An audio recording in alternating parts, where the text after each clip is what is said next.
नमस्कार, आप देख रहे हैं लाइव सिटीज और मैं हूं आपके साथ अभिषेक।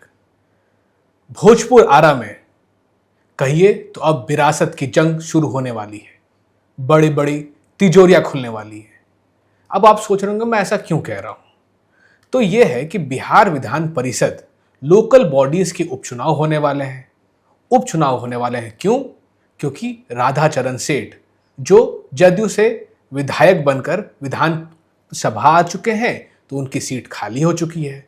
तो अब वहां पे मैं ऐसा क्यों कह रहा हूं कि बड़ी लड़ाई होने वाली है।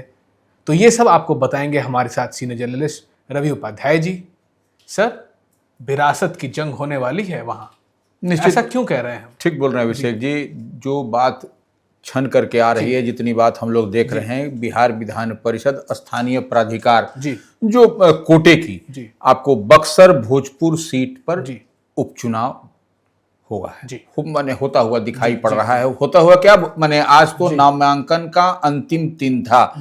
यह नामांकन की प्रक्रिया जो चल रही थी 16 अप्रैल से शुरू थी और 23 अप्रैल माने कि आज जो है सो समाप्त हो गई है।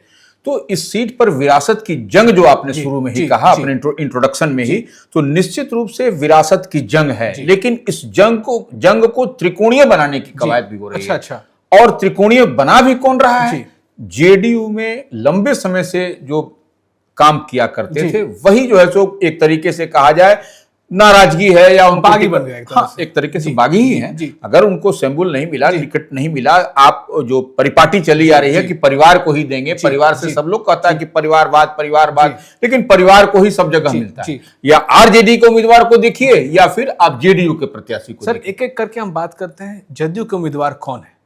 हाँ, आप ठीक कह रहे हैं। देखिए, जदयू के उम्मीदवार राधाचरण शाह जिनको राधाचरण सेठ भी कहा जाता है।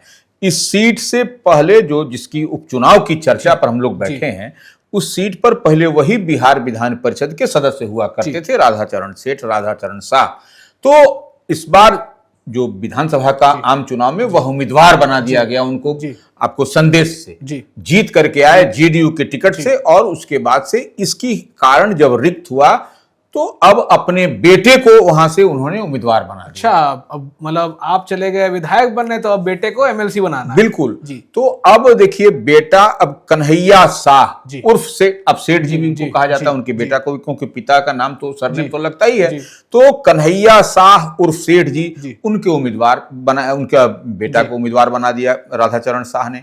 ठीक अब जो विरासत की जंग की बात हो रही है, ठीक अब आरजेडी से उम्मीदवार है तो जेडीयू के उम्मीदवार राधाचरण शाह अपने खुद एमएलए हो गए संदेश से। अपने बक्सर और भोजपुर सीट पर जो उपचुनाव हो रहे हैं, उन्होंने अपने बेटा को उम्मीदवार बना दिया।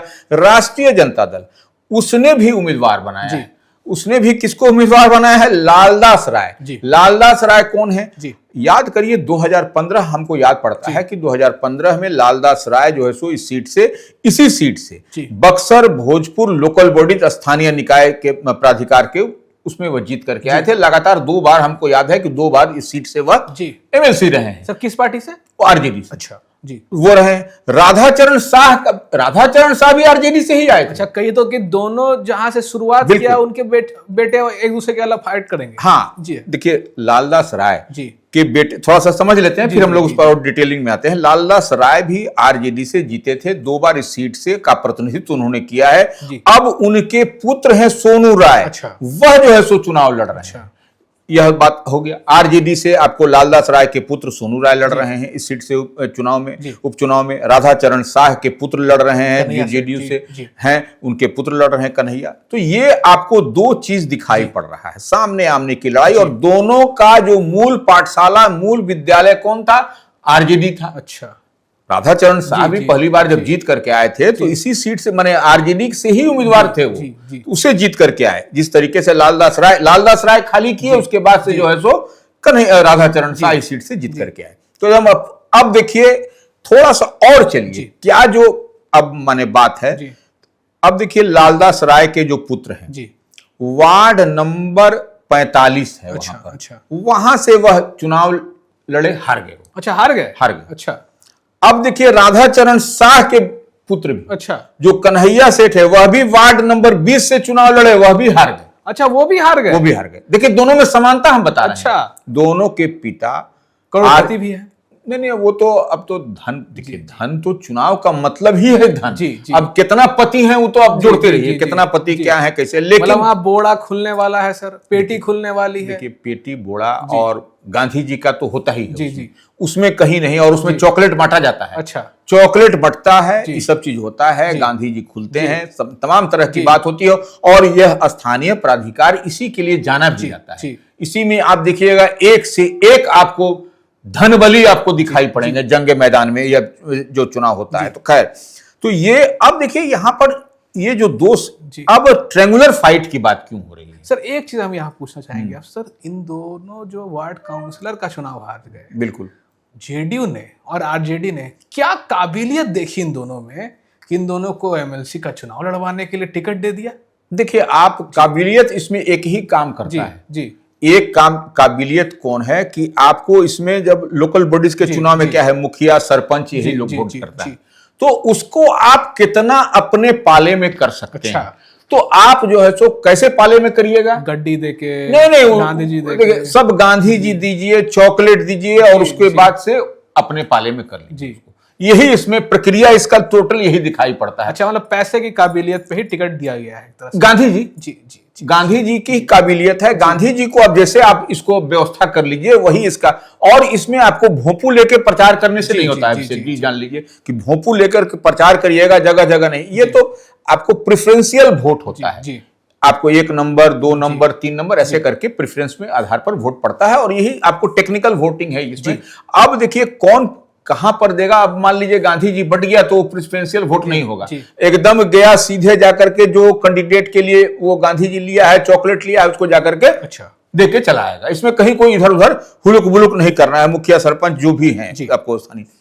अब देखिए जो हम तीसरी बात करने जा रहे हैं, अब तक तो 2 आदमी के नाम की चर्चा है, आरजेडी और जेडीयू में कसमकस की लड़ाई है वहां।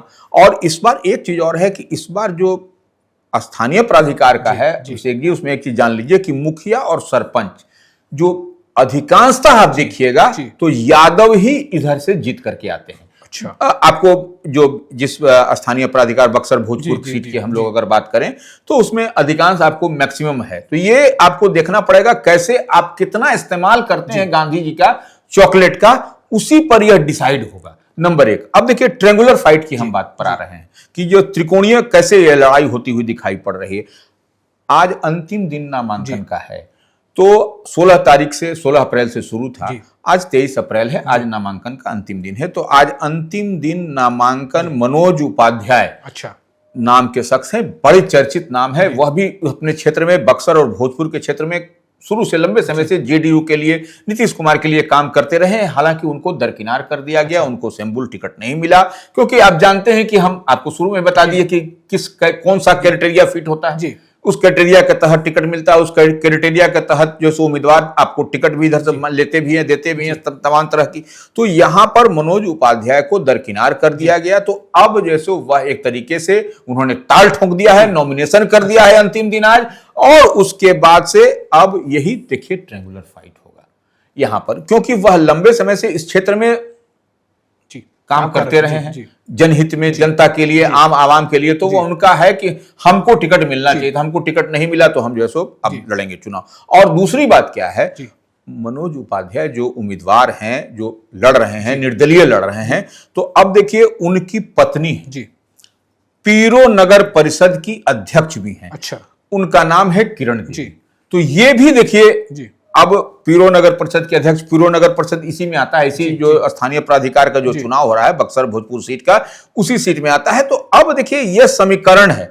अब देखिए एक बात और, ये आपको लालदास राय के पुत्र जो है सो सोनू राय और राधा चरण शाह के पुत्र कन्हैया शाह या सेठ जी कह लीजिए, इन दोनों में समानता एक और है। एक तो बता दिया हमने कि वार्ड का चुनाव लड़े, वार्ड नंबर 45 से हार गए ये सोनू राय, और वार्ड नंबर 20 से हार गए कन्हैया शाह।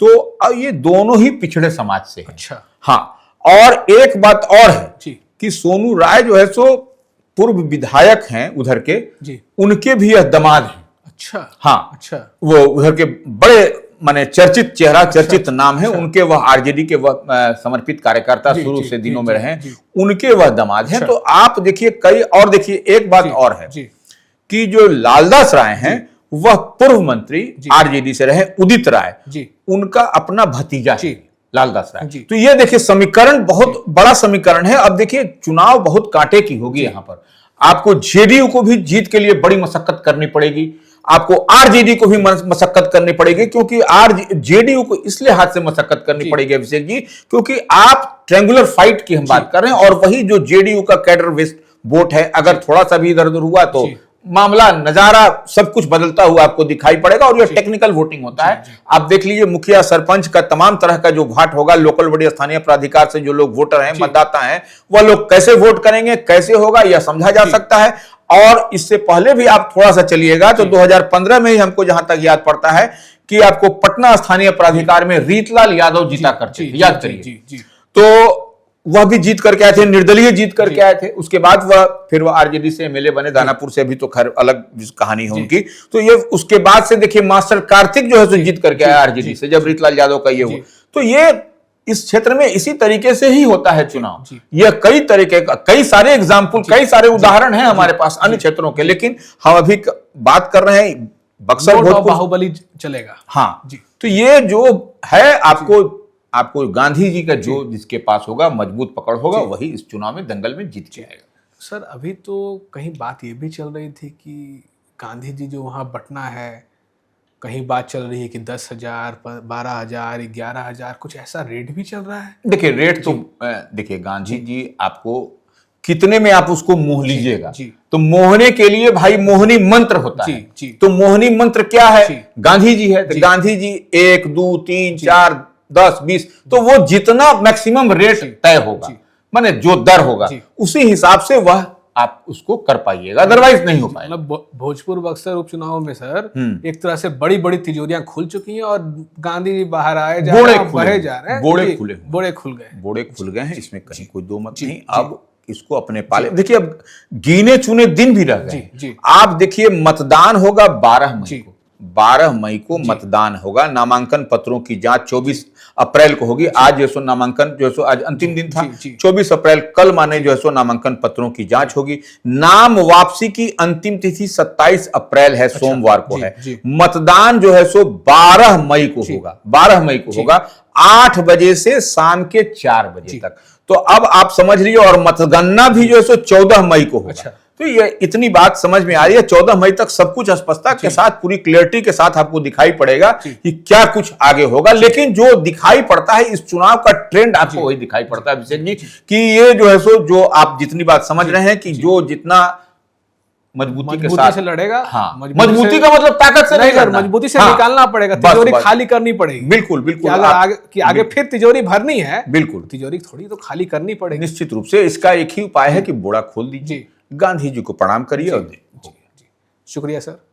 बक्सर भोजपुर का यह उपचुनाव सिर्फ चुनाव नहीं होगा, ये विरासत की जंग होगी, और कौन कितना तिजोरी से गांधी जी निकालेगा ताकि वो जीत सके, ये देखना होगा। आगे क्या होगा हम आपको सब बताएंगे। तब तक के लिए अगर आप ये वीडियो यूट्यूब पर देख रहे हैं तो हमारे चैनल को सब्सक्राइब करें, फेसबुक पर देख रहे हैं तो हमारे पेज को फॉलो करें, और ट्विटर पर भी फॉलो करें। धन्यवाद।